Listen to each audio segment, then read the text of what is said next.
So here we are going to discuss a very important topic which is internuclear ophthalmoplegia. So without wasting any time, तो पहला high yield point कि it is due to a lesion in the medial longitudinal fasciculus. अब medial longitudinal fasciculus क्या है ये हम देख लेते हैं, but for now just trust mean that it is due to the lesion in the medial longitudinal fasciculus. इसके अलावा इसको अंडरस्टैंड करने के लिए you should revise ocular motility कि कौन से मसल्स कौन सी नर्व जो है ना उसको कंट्रोल करती है आई के. सो उसके लिए जो आज हमें इस टॉपिक के लिए ज़रूरी हैं उसमें you just memorise this mnemonic which is last. Okay, so last में क्या लिखा हुआ है कि this lateral rectus it is supplied by the abducent nerve, and abducent nerve is cranial nerve 6, and the superior oblique it is supplied by this trochlear nerve, and trochlear nerve is cranial nerve 4. इसके अलावा आई के जितने भी muscle हैं, चाहे medial rectus है, superior rectus है, inferior rectus है, इंफीरियर ऑब्लिक है, they are all supplied by the oculomotor nerve. तो अगर मैं यहाँ पर इसको सम अप करूँ कि lateral rectus is supplied by cranial nerve 6, that is the abducent nerve, and the medial rectus is supplied by the cranial nerve 3, that is the oculomotor nerve. तो अभी लेटरल रेक्टस का काम क्या है? Move the eye laterally, very simple, very basic. और medial rectus का काम क्या है?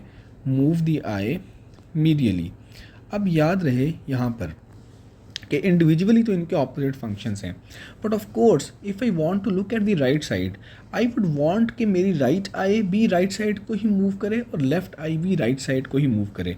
लेकिन जब मैं राइट साइड को देख रहा हूँगा, so my right I will be moving laterally and my left I will be moving medially. So यहाँ पर पॉइंट ये याद रखें कि राइट साइड पे आई वुड वांट के लेटरल रेक्टस जो है ना वो मूवमेंट कराए और लेफ्ट आई में मीडियल रेक्टस मूवमेंट करवाए. सो ऑफ कोर्स ऐसा कैसे होगा? For that we need a coordination between the both eyes, ताकि वो एक टाइम पे एक साइड पे देख सकें. Got it? और वहाँ पे then comes the understanding of the medial longitudinal fasciculus, because it interconnects this cranial nerve 3 to the cranial nerve 6, ताकि ये मूवमेंट हम परफॉर्म कर सकें. Now this medial longitudinal fasciculus is highly myelinated. This medial longitudinal fasciculus is highly myelinated. Why so? Because we want these movements to be highly smooth and fast. Okay, so ये बात याद रखनी है. सो हमारा topic आज का ये है कि लीजन्स जब होंगी मीडियल लॉन्गिट्यूडनल फेसिकुलस में, जो इंटर न्यूक्लियर ऑप्थेल्मोप्लीजिया होगा, उसमें फाइंडिंग्स क्या आएंगे और उसको हम डिटेक्ट कैसे करेंगे. तो याद रहे इसकी लीजन्स यूनिलेटरली भी हो सकती हैं और इसकी लीजन्स बायलैटरली भी हो सकती हैं, दोनों साइड की भी हो सकती हैं. So bilateral lesions will be seen classically in multiple sclerosis या फिर एक्यूट स्ट्रोक के केसेस में आपको बायलैटरल लीजन्स मिल जाती हैं. तो ये बातें अभी तक आपने अंडरस्टैंड कर ली. अब हम एक स्केच डायग्राम बनाते हैं और इस स्केच डायग्राम के साथ हम आगे इस कॉन्सेप्ट को अंडरस्टैंड करने की कोशिश करते हैं. सो लेट्स से in my sketch diagram this right here is the mid brain. This is the mid brain, और मिड ब्रेन के नीचे क्या होता है? पॉन्स, और पॉन्स के नीचे क्या होता है? मेड्यूला, और मेड्यूला के नीचे क्या होता है? Spinal cord. सो वो आपने समझ लेना है. So this is medulla, this is pons, and this is the midbrain. So you know that the nucleus of the cranial nerve 3 lies in the midbrain. So मैं इसमें दोनों न्यूक्लियस बना दिए थर्ड cranial nerve के. So यहाँ पे मैं 3 भी लिख देता हूँ. And pons में there is a nucleus of the abducent nerve which is the cranial nerve 6. तो यहाँ पे मैं cranial nerve 6 भी लिख देता हूँ. और यहाँ पे मैं बना रहा हूँ eyes. ओके, सो समझने की कोशिश करें. So let's say this is the right side, of course this is the left side. So इसका मतलब है this is the nucleus of the right cranial nerve 6, this is the nucleus of the left cranial nerve 6. अब देखें ये जो left abducent nerve है ये यहाँ से निकलेगी और of course it is going to supply the lateral rectus muscle. It is going to supply the lateral rectus muscle. और लेटरल रेक्टस मसल का काम क्या है? आई को मूव करवाना लेटरली, और इस मूवमेंट को क्या बोलते हैं? Abduction of eye. Got it? And at the same time जो ये क्रेनियल नर्व 3 न्यूक्लियस है it is going to supply here the medial rectus. और मीडियल रेक्टस का काम क्या है? आई को मूव करवाना नेजली यानी कि अंदर वाली साइड को, और इस मूवमेंट को बोलते हैं एडक्शन. Got it? अब बात यह है कि जब मैंने लेफ्ट साइड पे देखना है तो left eye to be abducted बाहर की तरफ and right eye to be adducted. So यहाँ पर हमारा मीडियल लॉन्गिट्यूडनल फेसिकुलस आता है that connects this cranial nerve 6 to this cranial nerve 3. अब क्योंकि ये राइट साइड पे है so it is right medial longitudinal fasciculus. Okay, so let's say if there is a lesion of the right medial longitudinal fasciculus, now I want to look at the left side. और left side में जब मैं देखूंगा so this is intact. So in the lesion of the right MLF lesion की बात करूं तो right MLF lesion में the left side the left I will move to left, और मैं सिंपली लिख सकता हूँ it is abducted when looking at left. Got it? But क्योंकि यहाँ पर कनेक्शन नहीं है तो at the same time the right I will not be adducted. So right की लीजन में right eye fails to adduct or move medially when looking at the left side. इतनी बात आपको समझ लग गई है.